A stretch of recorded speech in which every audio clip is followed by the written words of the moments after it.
It's Florida Daily TV, brought to you by FloridaDaily.com. For all your news on politics, business, and education, it's FloridaDaily.com. Now, here's your host, Ed Dean.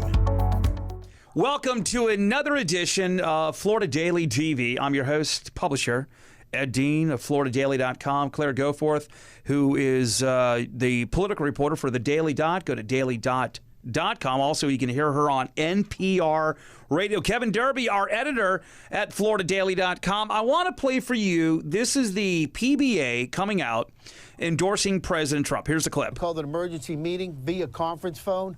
And I got all the chapter and charter presidents and the board of directors together. And listen, I spelled it out. I spelled out what's going on in not just Florida, but across this country that, hey, you know what? We're getting beat up. We're being used like a punching bag, and we're tired of it. And President Donald Trump has been there for us. He supported us. I want to go over to see the president, and I'm going to hand him this endorsement letter from the members of the Florida PBA. And I'm proud to do it, and I'm honored to do it. I don't remember. I think his last name is Kanzanji, Kevin. So what is interesting about this, I saw the latest Fraternal Order of Police endorsements that came out. And they endorse like Florida Medical Association. I'm not knocking them. They endorse Democrats and they endorse Republicans. Sometimes they won't even endorse till after the primary out there. The PBA, very popular, very powerful in the state. What does this do for the Trump re-election bid in the state of Florida, Kevin? Absolutely nothing. Look, there are very few undecided voters, and maybe, I know the Trump campaign wants to talk about crime as the big issue. The big issue remains coronavirus. Okay, great. They unveiled the endorsements of 48 sheriffs, almost all of whom are Republicans, almost all of whom represent small, rural Republican counties. That doesn't move the needle in Florida. So I appreciate the Trump campaign trying to hype this up. It's basically the Republicans base saying, okay, we're behind Trump. That's all it is. I don't think it moves the needle in Florida, even though it will be close here. All right. Well, tell me, before I go to Claire, what areas does Trump need to move the needle? I would assume the I-4 corridor, maybe some of Jacksonville and South Florida. Is those the four main areas? I would say the I-4 corridor. I'd say a little bit of the First Coast, suburbs outside of Miami. Look, he has got to get women voters in the suburbs back. Now, maybe crime helps a little bit there, but I think they're far more concerned on schools, getting those reopened during the coronavirus pandemic. You get that taken care of, everything else will fall in line for Trump in Florida.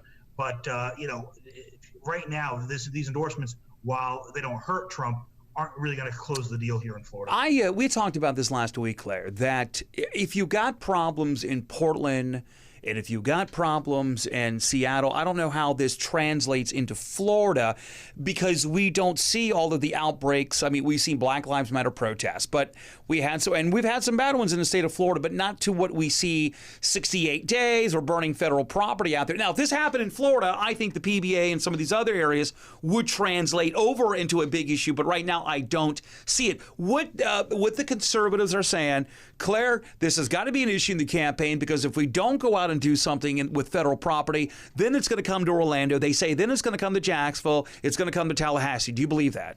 I don't think it's going to come to any of the cities in Florida because it already would have. I do think that Kevin's right. This isn't going to make any difference for people voting for Trump or not, that the police union endorses him. I mean, big shock there. Did Greenpeace endorse Biden? Whoo, I'm stunned.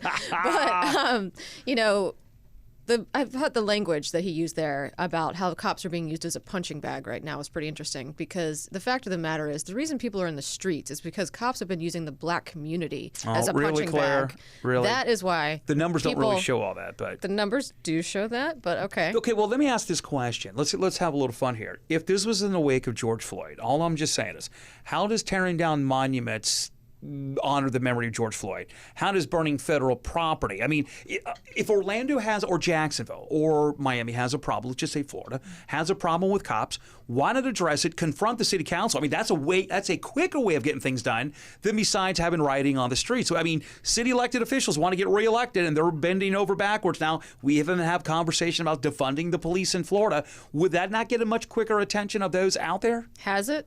How many years have we been talking about I don't think they've done it. How would Well, we know they haven't People done have it. been pushing on these issues for years and years and years, and nothing is happening. And what you're seeing in the streets and some of the places where you're seeing vandalism and violence, which is unfortunate, and I don't think people should support that, is they're frustrated, they're angry, and they're sick of it. They want change, and they're just like, you know what? Nothing is going to happen, so I'm going to make change myself. Mason-Dixon had a poll that came out last week. Let me talk about, set aside the governor, let's talk about the Biden versus Trump. You have said the other polls with Quinnipiac, registered voters 13 points by Biden. Kevin, you've said last week you didn't think it was that credible, but the Mason-Dixon of likely voters, we know the guys who do Mason-Dixon, and they're pretty good here. It's forget about some of those of the conservatives will say, well, Kevin, it's within the margin of error. Trump's only down by 4 points. Having said that, let's say that the models are the way they are. Biden is up. The undecided's around 4% as well. Does it? Are you surprised that maybe as the way the economy is, the way COVID is, and how at least Biden gets bigger numbers, some would say, Kevin, were you surprised that number wasn't bigger for Biden last week against Trump? It was in 4 points. Some polls showed it should have been 9 or 10 points. Not really. I mean, Florida's close. Florida is always close. The Biden campaign isn't really doing much here, and yet they're still having the lead. Whether that comes crashing down after the conventions and the debates is a different story. Look, I think Florida's going to be close. I think anyone who thinks it's not going to be close, whether it was Andrew Gillum's people celebrating too early in September 2018, whether it was the Trump campaign talking about Florida's in the bag in the fall 2019, they're all engaged in wishful thinking. The Sunshine State is always close. Look, it may not be as pivotal as, say, Wisconsin or Pennsylvania or even North Carolina this year, but Florida remains, it is an ultimate swing state, and it's going to come down to the wire come November. Quick question. We talked about this a little bit last week. Kevin brought it up, the debates. Joe Lockhart, former Clinton spokesperson, and others have said, Thomas Friedman of the New York Times, Thomas Friedman, right? Correct, Kevin? I got the name. Yeah. They more are coming out saying, hey, listen, don't waste your time with Trump. You know what? Maybe sitting in the basement's the right way to go. If your numbers are working well, if it ain't broke, don't fix it. Do you think there's going to? I don't think there's going to be a debate, but if there is, it's going to be Zoom, kind of like what we're doing. It's going to be all over the map. Claire, what do you think? You think there's going to be a debate between Biden and Trump? How do you not have a debate in a presidential election? Well, that's what I keep saying. I think they're going to have a debate. What do you think, Kev? Yeah, I think they're going to have a debate. And frankly, one of the most tiresome parts of any presidential election is the debate about debates. The candidate who's always behind wants more. The candidate who's ahead wants to have less. They want to change the formats. It is the most tiresome, repetitive part of any presidential campaign. And frankly, once the conventions are done at the end of August, we're going to hear about this in early September. It's going to drive everyone crazy. It's the most inside baseball sport. Let me go to another issue. The Wall Street Journal came out, and I think Jacksonville is one of those cities, not run by a Democrat, run by a Republican, but a lot of these cities, yes, if you want to play the partisan label, is run by Democrats. But the Wall Street Journal came out this past week and said that 36 out of the 50 biggest cities in the country have seen a spike in not overall crime, but just in murders. So let me play for you one of the clips of one of the her name has been touted around, Illinois Senator Democrat Tammy Duckworth. When she was asked about the question of what to deal with violent crime, this is what she said. If President Trump truly wants to go after violence in our country, he should call Mitch McConnell right now and ask for a sensible vote on uniform background checks. That is, let's get rid of the gun show loophole. No, I didn't. Now, when the Moms Demand Action and to end gun violence everywhere, they're pretty well known here in Florida. You know that, Claire. We talked about this recently. I was like, okay, is it really a non-issue right now? Violence is an issue. How much does the gun control argument, if violence does break out in Florida, does it make a comeback for this year's election? You know, right now there's not a lot of appetite for a gun control argument. I think it's admirable that Senator Duckworth tried to make that correlation there. But right now people are focused on the virus. They're focused on the economy. Those are the two big issues. I mean, we're going to be talking about healthcare coming up into the election. Right. If we do have another unfortunate, terrible, God, no, we all hope to God this does not happen, but another major incident with a mass shooting, then that may reinvigorate the conversation. Right now, I think the appetite is minimal, even though the majority of Americans do support closing the gun show background vote loophole. I just don't see it being a major issue coming in play in November. Kevin, I think before COVID came out, this might have, I mean, I know that the Supreme Court said we're not going to put it on the ballot this year, 2022, the way the language is written. And some of the pro-gun crowd think that's a death kill. I mean, for now, I think they can come back and rewrite it for 2022. Having said that, if COVID hadn't come into the state of Florida, would this have been a top 4, top 5 issue? Possibly. It just depends how things go. I think COVID has completely overshadowed everything else. 156,000 deaths across the nation, the economy being in bad shape, schools reopening. Those are the issues. I don't think gun control is up there, though. The one caveat, if there is another mass shooting, God forbid, which will be very tough with social distancing and other things staying home, that could change it. But as of right now, that seems unlikely to happen. All right, let's talk about a big issue. Vote by mail. Technically, absentee ballot, is it not? Voting by mail. Here's some of the clips of what some of the officials have said about this. And they say the projected winner or the winner of the election. I don't want to see that take place in a week after November 3rd or a month or, frankly, with litigation and everything else that can happen, years, or you never even know who won the election. I'd love to see voter ID. All right, that was President Trump. First off, okay. I will admit there's something going strange up in New York, Kevin, which you know that state very well. Why is it taking weeks for a couple of those races? It ain't taking a year. The president kind of is there a question mark about should we delay the election? I think that Republicans have always done well vote by mail. By the way, Democrats, as of right now, according to many supervisors of elections, are leading on the vote by mail as far as absentee requests for the 2020 year. Whether the Republicans make that up or not, we'll know here in the next couple of months. Having said this, vote by mail versus voter absentees, I think the Republicans have dropped the ball by not properly explaining what the Dems want by vote by mail. But also, is this a boogeyman issue, Kevin? Vote by mail is in about 5 states. It is not happening this year nationwide. Look, this is absolutely a boogeyman issue, and frankly, the president is cutting his own throat here.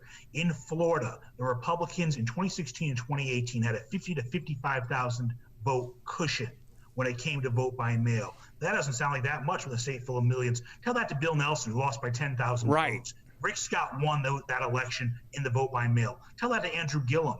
Okay, Ron DeSantis won that election through vote by mail.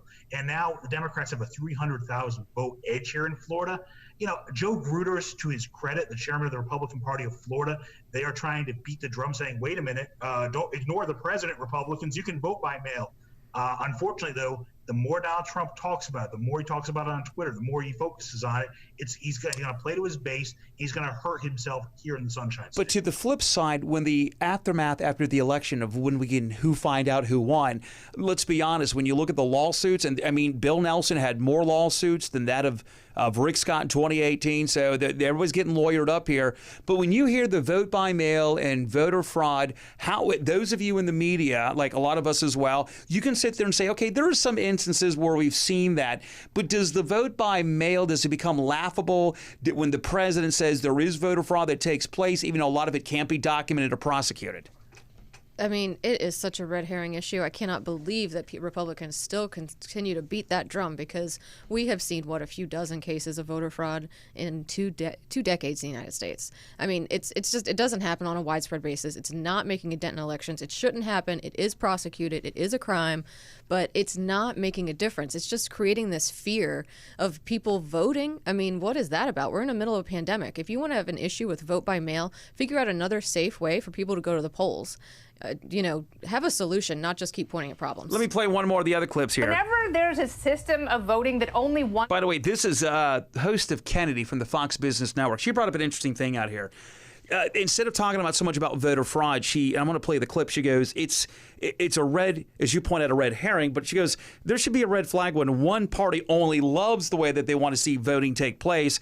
But she says that, as Kevin says, and I think there is some validity towards that the vote by mail, I know Democrats would love to see that, which means you don't have any type of, local walking into your polling booth. That's the way they want it. But she says, if the feds couldn't get a hold of the federal government doing much better with the pandemic on how to, front that, what makes you think they're going to do well in a vote by mail? Here's the clip. Whenever there's a system of voting that only one party is excited about, That always makes me a little nervous.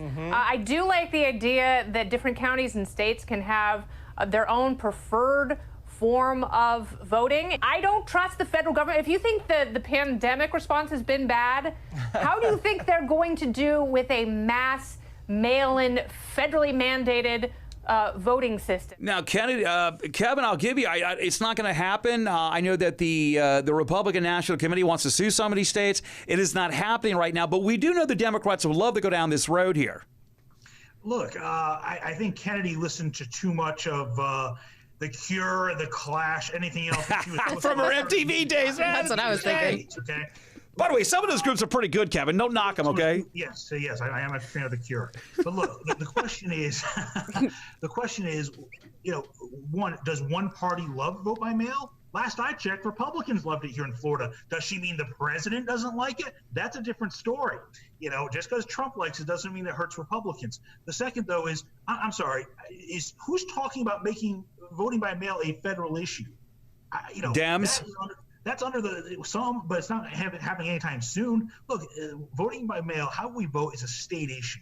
I agree. Not any federal regulation of that. And, whether it's the president, on Twitter, again, it's not Republicans, it's the president. I think there is some accuracy in some places. And by the way, not everybody wins with thousands. Sometimes we see state house races in Florida win by 2, 20, 30 votes. There was a local election that had to do a coin toss a few years ago. Yeah. So I think there is some parts. I think if the Republicans focus more on the ballot harvesting, by the way, they do it as well with the Democrats, but it's predominantly more done with the Dems where, hey, there's a homeowners association or there's a group of a church. Hey, we can pick up your ballots for you. That does open up a little bit that they could pick them up, change them around a little bit. I think the vote by mail, Claire, I think that the Republicans, I wouldn't know if I would support a consistent vote by mail. I'm a traditionalist, as you know. Having said that, I think there has to be some things talked about. Some of the Democrats want same-day voter registration. Then you could vote that day. I don't think that's good. It takes time to check out people's ID. It could take a week, could take 2 weeks to make sure that they're not a fraud. Is there voter fraud that exists? Yes. And in fact, we've talked about it on Florida Daily, where you got a lot of people, for example, that own a couple of houses in New York and Florida. They live in New York and they're trying to vote in 2 places. That's where some of it does exist. You mean like the White House press secretary? Which one was that? Kayleigh, I don't know on that one. She voted in Florida even though she didn't live in Florida. But we find a lot of them come from Democratic states if you want to play that. But that's okay. I keep hearing it about people in the Trump administration. Well, she's just one. But anyway, so when you look at this, I just don't think the Republicans have properly identified, for example, voter ID and things of that nature. I just don't think the vote by mail, I think this has become a little bit more, I would agree with you. It's become a little bit more red herring on this issue, but I don't know, does it gain any traction coming up here in Florida? I mean, they've been trying to do this fear-mongering by attempting to undermine our faith in our election system, which I think is very dangerous. Wait, hold on. That's what the Republicans are doing. Meanwhile, the Democrats are trying to increase access to the democratic process. If I'm not mistaken, wasn't it the Democrats that say that the election process in 2016 wasn't accurate? And they're still telling me that today? They didn't say it's not accurate. They just say that maybe there's something inherently unfair about Hillary Clinton winning by 3 million votes and losing the presidency. But didn't win the Electoral College. But they're still confronting that he didn't win properly. Blame Facebook, on plus other reasons why they Well, interference is one thing, but we really don't have any reason to believe that people didn't cast those votes. They certainly did cast those votes. I've always been curious if there was such a invalidation of Trump, then and the Russians controlled everything, then how come Hillary did win by 3 million?